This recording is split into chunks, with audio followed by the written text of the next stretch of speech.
Hey guys, so what's up? Today we're gonna be watching this channel called Storybooth. I've been watching it for like a day or two, so yeah, and it's like real life stories that people, like real people told other people their real life stories, and they made it animated. So let's start it. This is not a friend. Sorry about It's their wildest wishes. Here we go. A couple years ago, I was on a flight by myself. I was sitting quietly in my chair, relaxing before takeoff, just reading a book. And suddenly a man just appeared next to me, sat down without saying hello, without acknowledging me, without looking at me even. That man was probably in his mid-40s. He had a long, dark beard. And as the flight attendants prepared the plane to take off, the man started mumbling to himself in Arabic. He was shaking and sweating profusely and shifting in his chair a lot. The plane began its takeoff and the man started mumbling to himself stronger and stronger. I was sitting next to him, completely terrified. I didn't know what the hell to do with myself. All I could think about was just to focus on my breathing. 5 in, 5 out. Breathe in, breathe out. The only thing I could do to not lose my mind. But as I was focusing on my breath, I suddenly noticed on my lap the book that I was reading beforehand. And I noticed one specific line that I marked for myself to read. When fear is present in us, we bring awareness to it. We smile to it and call it by its true name. I noticed that the man that was sitting next to me was looking over at the book that I was holding in my hands. And without thinking twice, I offered it to him. I just said, "It's a great book." The man took the book in his hands, looked over at me and asked me, "What's it about?" And I answered, "It's about peace." The man looked at the book, read it a little bit, and then looked back at me and asked me, "Where are you from?" And although I was still scared, I took a deep breath and I looked back at him and said, "I'm from Israel." He got quiet for a moment, but then he said that the media in his country portrays Israelis as evil people. But here we are, the both of us, sharing a book about peace. We both smiled in relief, and before I knew it, this man that was a complete, terrifying stranger to me just 10 minutes ago was sharing with me pictures of his home and his family, and even one very, very personal fact about him. He was afraid of flying. I remember myself at 12 years old, sitting in my living room and watching the live broadcast of the airplanes hitting the World Trade Center at 9/11. I remember how much fear I felt from uncertainty, from not knowing who did this. And I remember the newspapers that followed that day that were filled with pictures of men that looked exactly like that man that sat next to me on the airplane. Our real power as human beings is our ability to become mindful in a situation and to see the whole picture, to acknowledge the fear that runs us from the inside and to choose to act differently when we can. So maybe we can take the 15th anniversary of 9/11 as a reminder to ourselves that change has to begin with us and that we have so much power because we are truly, truly in this together. So, guys, that was the first video. Now let's go watch the second. Have you ever asked yourself the question, who am I?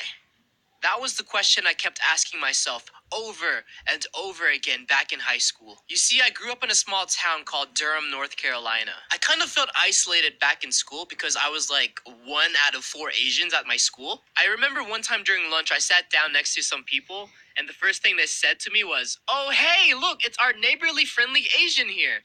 I mean, I laughed it off, like, haha, but eventually it kind of got to me. There was another time where I tried to hang out with the popular kids during lunchtime. I was friends with one of the guys on the table, and I went to sit down at their table, and everyone just kind of stared at me like, "Yo, what are you doing here? This is our table. Get out of here." They didn't say that in verbatim, but I could tell by the vibes they were giving off. After those moments, I was really confused on who I was or how I was supposed to act around others, and it just made me very angry at myself. Like, I was so angry at myself, it made me become angry towards everyone else, especially my family. I would come home from school and just stay in my room or just use the computer all day because I was so disappointed in myself. All I wanted to do is just fit in or just be a cool kid, you know? During dinner time, whenever my family would ask me how I was or how school was, I would always give them an attitude like, yeah, school is fine. You already asked me this yesterday. My brother and my sister told me they used to be so scared of me, they would play rock, paper, scissors to see who would knock on my bedroom door to let me know dinner is ready. They thought a demon would arise from my bedroom and devour them into the shadows of my bedroom. And they thought I hated them for the longest time, when in reality, I only hated myself. I remember one afternoon I was in my room and I was crying. I was just so confused. I felt so alone at school all the time. My faith wasn't strong at the time, but I didn't know what else to do, so I knelt down in front of my bed and I prayed to God. I was like, please help me find who I am and what I'm supposed to do. Miraculously, I got invited to a youth camp the day after I said that prayer, and I was like, why not? I just need answers right now. I met someone who dealt with the same problem, and he gave me advice that I will never forget. I remember we were sitting next to the campfire roasting cookies. Yes, I know, cookies. But he told me this: you don't have to change yourself to fit in or be cool, because the most precious thing you have right now is yourself. So once you love yourself, you will attract others who love you for who you are. And he was right. I went to school the next week with a big smile on my face, and I attracted people who liked me for me. And my relationship with my family grew stronger as soon as I accepted who I am. So that means they don't have to play rock, paper, scissors anymore to see who knocks on my door. So, what's the answer to the question? Who am I? Well, you are you. And you are beautiful. Just be yourself and don't let anyone change that. Right, so guys, that was the second one, and yeah, now we're gonna be watching Birthday Party Prank. And this one will, yeah, this one will be the last.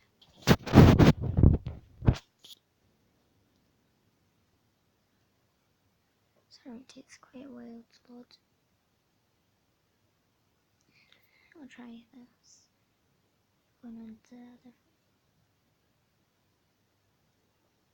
This is not a prank. Oh, It's it's their wild wishes. So there's this girl in my school, and she was really one of the popular girls, and it was her birthday, and she was hosting a party. So she went around to everybody that she knew, and she gave them invitations. While I was watching her give the invitation, I was like, yeah, I know she's not going to come to me. So then it was lunchtime, and I sat down, and then all of a sudden, I saw her walking up to me, and I was like, oh, is she going to ask me? Please let her ask me. I really want to go to this party. She handed me this envelope. So I opened it, and then it says, you're invited to this party. So I was like, oh my gosh, I'm actually invited to her party. I was so excited that day. Like in class, I was just excited thinking about what I'm gonna wear, what hairstyle I'm gonna do.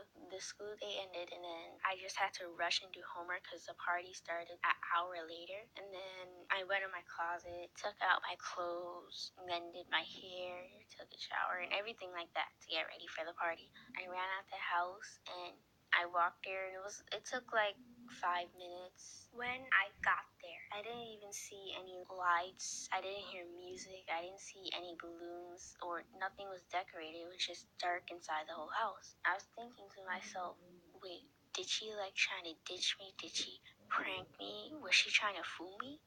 I wanted to make sure that I'm at the right house, so I looked at the invitation again, and that was her house number. So I looked up at the house, and it said that.